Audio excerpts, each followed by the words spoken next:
Mi nombre es Carmen Delgado y durante 15 años he vivido con un secreto que jamás pensé revelar. Mientras observaba el ataúd de mi querida tía Elena, rodeado de coronas de flores blancas y el murmullo de condolencias, sabía que este día cambiaría todo para mi familia, especialmente para mi primo Ricardo. La funeraria San Miguel estaba llena de familiares y amigos que habían venido a despedir a la mujer que había sido el pilar de nuestra familia durante décadas. Tía Elena había sido más que una tía para mí, había sido mi confidente, la única persona que conocía toda la verdad sobre mi éxito financiero y las decisiones que había tomado en silencio para proteger a esta familia. Carmen, qué bueno que pudiste venir, me dijo mi tía Rosa, abrazándome con fuerza. Sus ojos estaban hinchados de tanto llorar. Elena siempre hablaba de ti con tanto orgullo. Sonreí suavemente, ajustando mi traje negro conservador. Durante años había mantenido un perfil discreto, permitiendo que mi familia creyera que era simplemente una contadora que trabajaba para pequeños negocios locales. La realidad era muy diferente. Era la fundadora y directora ejecutiva de Delgado Financial Group, una firma de gestión de inversiones que manejaba carteras de más de 200 millones de pesos. Mis clientes incluían desde empresarios locales hasta corporaciones multinacionales, pero mi familia nunca había necesitado saberlo. Está aquí toda la familia, continuó tía Rosa, señalando hacia el lado opuesto del salón. Hasta Ricardo vino desde Monterrey. Mi primo Ricardo, el doctor Ricardo Hernández, había llegado esa mañana en su BMW último modelo, luciendo su traje de diseñador y su habitual aire de superioridad. A los 35 años, era el neurocirujano más joven en obtener la jefatura de departamento en el Hospital San José, uno de los más prestigiosos del país. Lo que él no sabía, lo que nadie sabía excepto tía Elena y yo, era quien había financiado cada peso de su educación médica. Me dirigí hacia la zona donde estaban los primos, escuchando fragmentos de conversaciones sobre los logros profesionales de cada uno. Ricardo estaba en el centro del grupo, como siempre, relatando alguna cirugía compleja que había realizado la semana anterior. Y entonces le dije al residente, decía Ricardo gesticulando dramáticamente, si no puedes manejar la presión de una craniotomía de emergencia, mejor dedícate a medicina familiar. Sus primos rieron, alimentando su ego como habían hecho durante años. Ricardo, lo saludé al acercarme al grupo. Mis condolencias. Sé que tía Elena te quería mucho. Me miró de arriba a abajo con esa expresión que había perfeccionado desde la universidad, una mezcla de condescendencia y fastidio. Carmen. Sigues vistiendo como contadora de pueblo, veo. Algunos primos se removieron incómodamente. Sabían que Ricardo podía ser cruel, pero raramente lo hacía tan abiertamente en un funeral. Es un funeral, Ricardo, intervino mi prima Lucía. Quizás no es el momento para. No, me interrumpió Ricardo alzando una mano. Déjame hablar con mi prima Carmen un momento. Se acercó más, bajando la voz pero asegurándose de que todos pudieran escuchar. ¿Sabes? Siempre me he preguntado algo. Mantuve mi expresión neutral, aunque por dentro sabía exactamente hacia dónde se dirigía esta conversación. Había visto esa mirada antes, la misma que tenía cuando éramos niños y estaba a punto de lastimar a alguien más pequeño que él. Durante todos estos años, continuó, he visto cómo toda la familia ha contribuido de una manera u otra. Tío Miguel con su negocio de construcción, tía Rosa con su consultorio dental, incluso Lucía con su bufete de abogados. Pero tú. Hizo una pausa dramática, tú nunca has contribuido nada a esta familia. El grupo se había quedado completamente silencioso. Incluso las conversaciones cercanas parecían haberse detenido, como si todos hubieran sentido la tensión en el aire. Solo vives de otros, continuó Ricardo, su voz ganando volumen y crueldad. Siempre has sido la prima pobre, la que necesita ayuda, la que nunca pudo hacer algo significativo con su vida. Y aquí estás, en el funeral de la mujer que más te ayudó, probablemente esperando ver si te dejó algo en el testamento. Sentí las miradas de mis primos sobre mí. Algunos parecían avergonzados por las palabras de Ricardo, otros simplemente curiosos por mi reacción. Durante años había soportado comentarios similares, siempre manteniendo mi secreto porque sabía que la verdad sería más dolorosa para algunos que las mentiras que habían construido sobre mí. Entiendo tu perspectiva, respondí con calma, mi voz firme pero sin alterarse. Cada quien tiene su manera de contribuir a la familia. Ricardo soltó una risa sarcástica. ¿Tu manera? ¿Cuál es tu manera, Carmen? ¿Llevar la contabilidad de la tienda de don Fernando? ¿Hacer declaraciones de impuestos para pequeños comercios? Se giró hacia los otros primos. Mientras yo salvaba vidas en quirófano, mientras ustedes construían sus carreras, ella seguía jugando con números en una oficinita. Ricardo, ya basta, murmuró mi primo Alberto, pero Ricardo estaba en plena forma. No, déjame terminar, espetó. Es hora de que alguien le diga la verdad. Carmen, tienes 40 años y no has logrado nada significativo en tu vida. Vives en el mismo apartamento pequeño desde hace una década, manejas el mismo auto viejo, te vistes como si compraras ropa en el mercado. Y lo peor de todo es que actúas como si eso estuviera bien, como si no fueras una carga para esta familia. El silencio que siguió fue tan denso que se podía cortar. Varios familiares se habían acercado, atraídos por la escena que se estaba desarrollando. Vi a tía Rosa cubrirse la boca con horror, a mi prima Lucía negar con la cabeza incrédulamente, y a varios primos más jóvenes grabar discretamente con sus teléfonos. ¿Sabes cuál es la diferencia entre nosotros, Carmen?, continuó Ricardo, alimentado por el silencio que interpretó como derrota. Yo me sacrifiqué durante años estudiando medicina.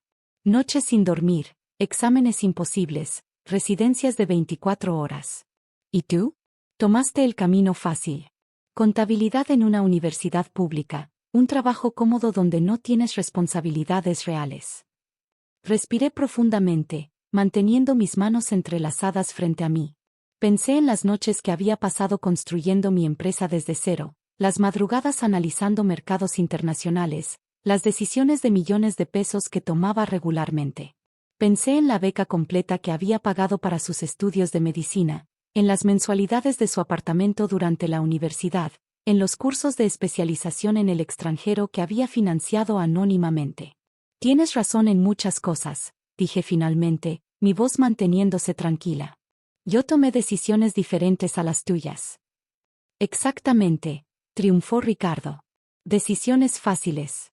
Y ahora, después de todos estos años viviendo de las obras de lo que el resto de nosotros construimos, vienes aquí esperando que tía Elena te haya dejado algo.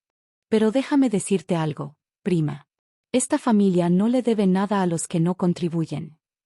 En ese momento, se escuchó una voz familiar detrás de nosotros. Perdonen la interrupción. Todos nos giramos para ver al licenciado Mendoza, el abogado de la familia, acercándose con un portafolios de cuero en la mano. Era un hombre mayor, de pelo completamente blanco y expresión seria, que había manejado los asuntos legales de nuestra familia durante más de 20 años. Disculpen, continuó el licenciado, pero necesito hablar con algunos familiares. Doña Elena dejó instrucciones específicas sobre el momento de la lectura de su testamento. Ricardo se enderezó, ajustando su corbata. Por supuesto, licenciado. Entiendo que como el profesional más exitoso de la familia, probablemente hay responsabilidades que... De hecho, lo interrumpió el licenciado Mendoza suavemente, las instrucciones de doña Elena fueron muy específicas. Pidió que la lectura se hiciera inmediatamente después del sepelio, y que cierta información fuera revelada en presencia de toda la familia.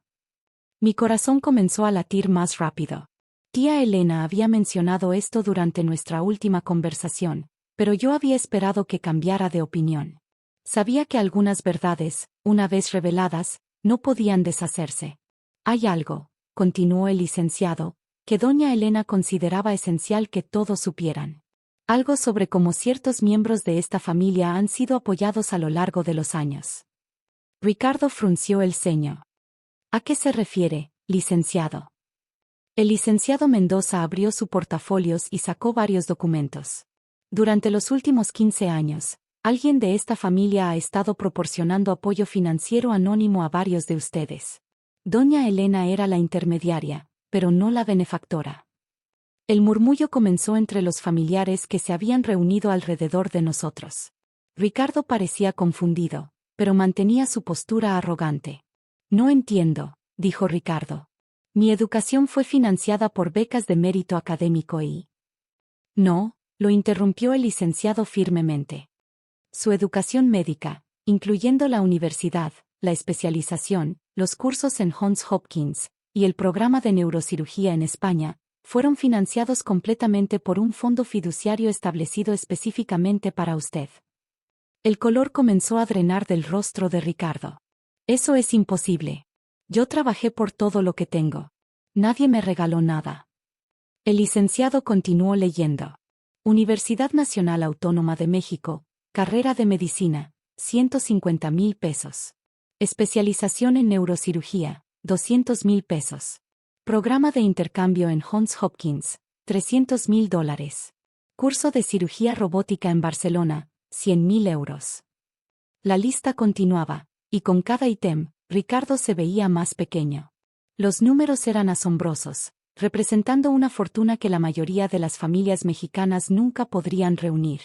¿Quién?, susurró Ricardo, su voz apenas audible. ¿Quién pagó todo eso? El licenciado Mendoza me miró directamente. Los fondos para la educación de Ricardo fueron proporcionados anónimamente por Carmen Delgado, a través de un fideicomiso administrado por doña Elena. El silencio que siguió fue absoluto. Hasta las moscas parecían haber detenido su zumbido. Ricardo me miraba como si fuera un fantasma, su boca abriéndose y cerrándose sin producir sonido. Pero también, continuó el licenciado, hay más beneficiarios. Comenzó a leer otra lista. Alberto, tu maestría en ingeniería en el Tecnológico de Monterrey. Lucía, tu especialización en Derecho Corporativo en Barcelona. Miguel, el préstamo inicial para tu empresa de construcción. Uno por uno, mis primos fueron descubriendo que sus logros más importantes habían sido posibles gracias a un apoyo financiero que nunca supieron que existía. Más de 2 millones de pesos en total, distribuidos cuidadosamente a lo largo de 15 años. Esto es imposible, murmuró Ricardo, mirándome con ojos incrédulos. Tú no tienes ese tipo de dinero. Eres solo una contadora, completé su frase suavemente. Sí, eso es lo que pensabas. El licenciado Mendoza sacó otro documento. Carmen Delgado es la fundadora y directora ejecutiva de Delgado Financial Group, una firma de gestión de inversiones con activos bajo administración por más de 200 millones de pesos. También es propietaria de múltiples propiedades comerciales en la Ciudad de México y Guadalajara. La información cayó sobre mi familia como una bomba. Vi expresiones de shock, confusión, y en el caso de Ricardo, algo que parecía ser horror puro. Carmen, murmuró mi prima Lucía, ¿por qué nunca nos dijiste? Antes de que pudiera responder, el licenciado continuó. Doña Elena quería que se leyera esta carta de Carmen, escrita hace 10 años cuando estableció el fondo. Reconocí mi propia letra mientras él leía. He decidido establecer este fondo porque creo en el potencial de mi familia. Quiero que mis primos tengan las oportunidades que yo tuve que crear por mí misma. Pido que esto se mantenga en secreto porque el orgullo y la gratitud pueden cambiar las relaciones familiares de maneras que no siempre son positivas. Quiero que sus logros sean completamente suyos. Ricardo se dejó caer en una de las sillas cercanas, su rostro completamente pálido. Todo este tiempo, murmuró, todo este tiempo me he estado burlando de la persona que hizo posible mi carrera. Carmen, dijo mi tía Rosa acercándose con lágrimas en los ojos, ¿por qué? ¿Por qué mantuviste esto en secreto? Miré alrededor del círculo de familiares, sus rostros mostrando una mezcla de gratitud, vergüenza y asombro. Porque quería que fueran felices con sus logros, respondí simplemente. Quería que Ricardo se sintiera orgulloso de ser un gran neurocirujano, no que se sintiera en deuda con una prima que ayudó a pagar sus estudios. Ricardo levantó la vista hacia mí, sus ojos llenos de lágrimas. Carmen, yo, no sé qué decir. Todo lo que dije hace un momento. Lo dijiste porque creías que era verdad, lo interrumpí suavemente. Y en cierta forma, lo era. Yo sí vivo de manera simple, si manejo un auto viejo, si me visto conservadoramente.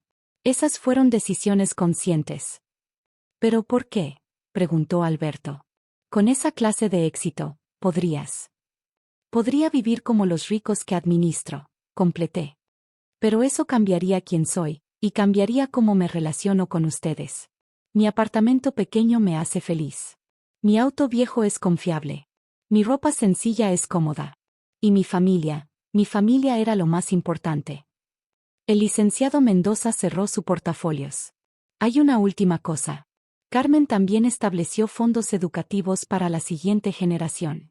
Sus sobrinos y sobrinas tendrán sus educaciones universitarias cubiertas cuando llegue el momento. Ese detalle final pareció romper la compostura de varios familiares. Mi tía Rosa comenzó a llorar abiertamente, y varios primos se acercaron para abrazarme. Pero fue Ricardo quien se acercó primero. Se puso de pie lentamente, como un hombre mucho mayor que sus 35 años, y caminó hacia mí con pasos vacilantes. Carmen, su voz se quebró, he sido un imbécil. No, he sido peor que eso. He sido cruel contigo durante años, y todo este tiempo tú. No pudo terminar la frase. Todo este tiempo yo era tu familia, terminé por él. Y tú eras mi primo brillante que estaba salvando vidas. Eso era lo importante. Ricardo se derrumbó completamente, cayendo de rodillas frente a mí. ¿Cómo puedes perdonarme? ¿Cómo puede alguien perdonar lo que acabo de hacer? Lo ayudé a levantarse, tomando sus manos entre las mías. Porque eso es lo que hace la familia, Ricardo. Y porque tía Elena me enseñó que el perdón es más poderoso que el resentimiento. Los meses siguientes trajeron cambios profundos en nuestra familia. Ricardo entró en terapia para trabajar en su arrogancia y sus problemas de carácter. Comenzamos a tener cenas familiares regulares donde todos podíamos ser honestos sobre nuestras vidas y luchas. Mi empresa continuó creciendo, pero ahora mi familia conocía la verdad. Establecí un programa de mentoría familiar donde ayudaba a mis primos con sus propios emprendimientos y decisiones financieras. Ricardo se convirtió en un hombre diferente. Sus colegas notaron un cambio en su actitud hacia los residentes y enfermeras. Comenzó un programa gratuito de cirugías para familias de bajos recursos, financiado en parte por sus propios ahorros. Un año después del funeral, durante el aniversario de la muerte de tía Elena, Ricardo me pidió que fuera la madrina de su boda.